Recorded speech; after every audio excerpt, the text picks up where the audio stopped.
No Davante Adams locked in with Raiders, but if he were to be reunited with anybody, it would be Aaron Rodgers. And in my mind, I'm like, wow. Why? Why even put that out there? Like, there's no need to continue to dump fuel on that fire unless you really are hoping to be traded. See, but nobody in the same interview, they brought up Tom Brady, and he was like, "Yeah, I'll play for him right now. He could be 58 years old, and I'll play with him." And what about my guy Derek Carr in New Orleans? Is he not an option for a reunion? He doesn't want to go to the Saints. He knows to go to the Saints. I think what Davante Adams, the thing that I took from watching receiver is that Davante Adams wants to win a Super Bowl. He wants to have that end of the career Antonio Brown, go somewhere where he can. If you think about this really, if you put Garrett Wilson and Davante Adams on the field at the same time, right? That's a dynamic duo. You could make an argument that at some point in that season, Garrett Wilson would be the featured player at this point in their career. Like at some point you would start to build game plans around Garrett Wilson. On those teams, those Bucs teams, like there were weeks where Antonio Brown seemed to be a huge part of the game plan. And some weeks it was Godwin and some weeks it was Evans. But that's kind of what you need. All those years with the Packers, he was always there with like Jordy Nelson, Greg Jennings, James Jones. Like there was always that.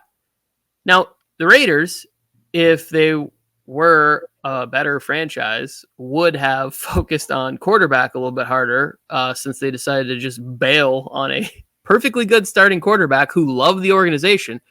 They have Jacoby Myers. They have two good pass-catching tight ends. Like, if you really look at the Raiders' offense, like, they've got pieces. So, Minshew needs the ball, or Aiden O'Connell needs to take a step forward, big time. I don't necessarily believe that either of those things are going to happen. So, what do you got? You got Davante Adams out here going, I am all about the Raiders, but if I want to play with Aaron, like I just read it, and I was like, why? Randy Moss came out the other day, and he was like, Davante Adams needs to go chase the ring. He needs to chase the ring. Then I made a video about it. I was like, who the fuck is Randy Moss? Like, where's your ring, Randy Moss? You went chasing. He goes, it worked for me. I went chasing the ring. I don't see no goddamn ring on your finger. Nothing guarantees a ring. You can go, you could trade him to the Pack or to the Jets, and the Jets can go all the way, and then some 10-6 team beats their ass. Like to go to the Super Bowl. Like nothing guarantees you a ring, no matter where you go. But you know what guarantees you won't win a ring? Yeah, Joe. I mean, no, you're a Raiders fan. On the Chargers, because I know you guys got a new facility with no trophy room. So I guess. Well, I ain't advocating for Davante Adams to come to the Chargers.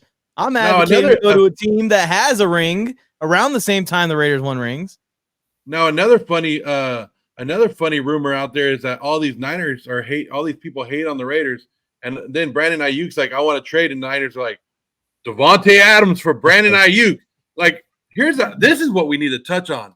Niner fans, wake the fuck up.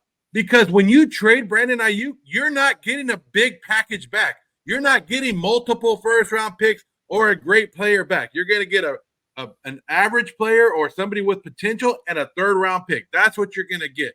You're not breaking the bank for Brandon Ayuk. Nobody's doing that.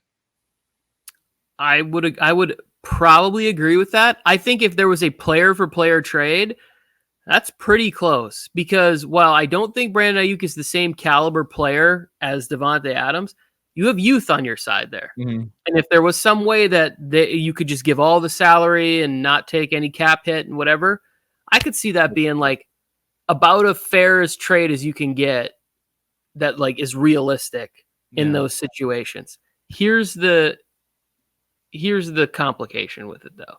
It still doesn't change the quarterback situation. And then Brandon Ayuk ends up in a situation where he's getting paid, and now he's frustrated.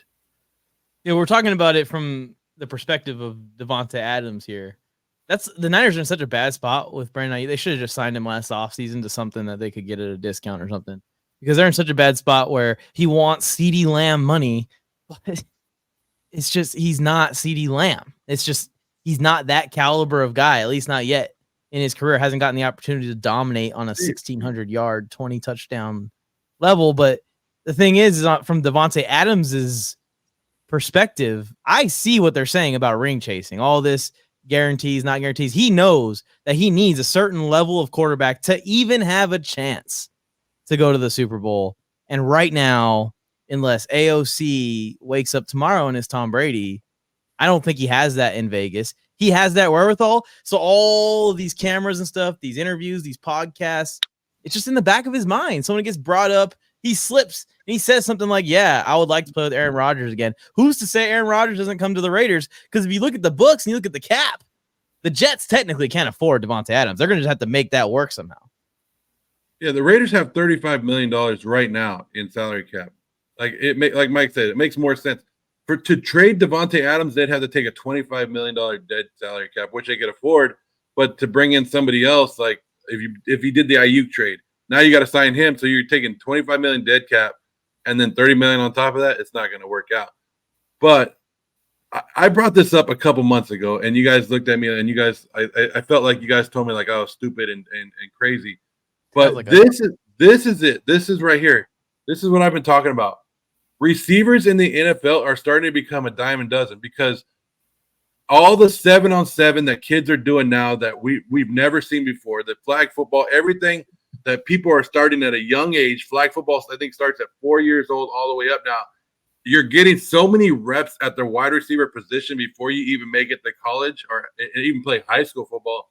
Receivers are like, we're seeing it every year now. It used to be where a receiver came in the first round of the draft and you were like, oh, we'll see how he comes. Year two, he'll be good. Now they're just dominating the league right off the bat. And we're seeing you're seeing receivers getting drafted third, fourth round that are just becoming the top receivers in the league. Like, I just think like I don't know how we can justify paying top receivers, like playing like Brandon Ayuk. Like you're talking about paying him right now, and they just drafted a guy in the first round that they think is just as good as him, if not better. Like I don't know. It's tough for me to talk about wide receivers now because there's so many of them, so many good ones out there.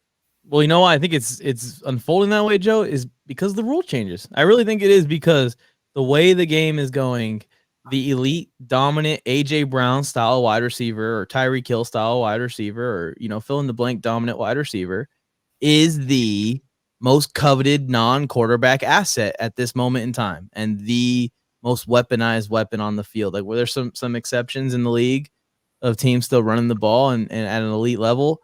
But we talk about wide receivers that deserve top of the market pay versus running backs. It's like 50-0. It's gotten bad.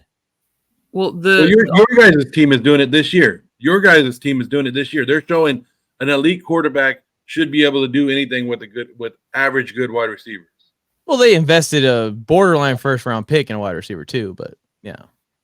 Well, so a lot of teams are going this route, right? The Buffalo Bills are another team where it's like, hey, we're gonna take a chance on Curtis Samuel, Chase Claypool. I think they brought in somebody else too. It's like they've got, serviceable, smart, like good NFL football players, like good talent in the building, just not the ones that move the needle. And that's the thing that I keep talking to people about the Chargers. Everybody goes, who are they throwing the ball to? And I go, just because you don't have a Jefferson, Lamb, Chase type receiver doesn't mean that you have a terrible receiving core.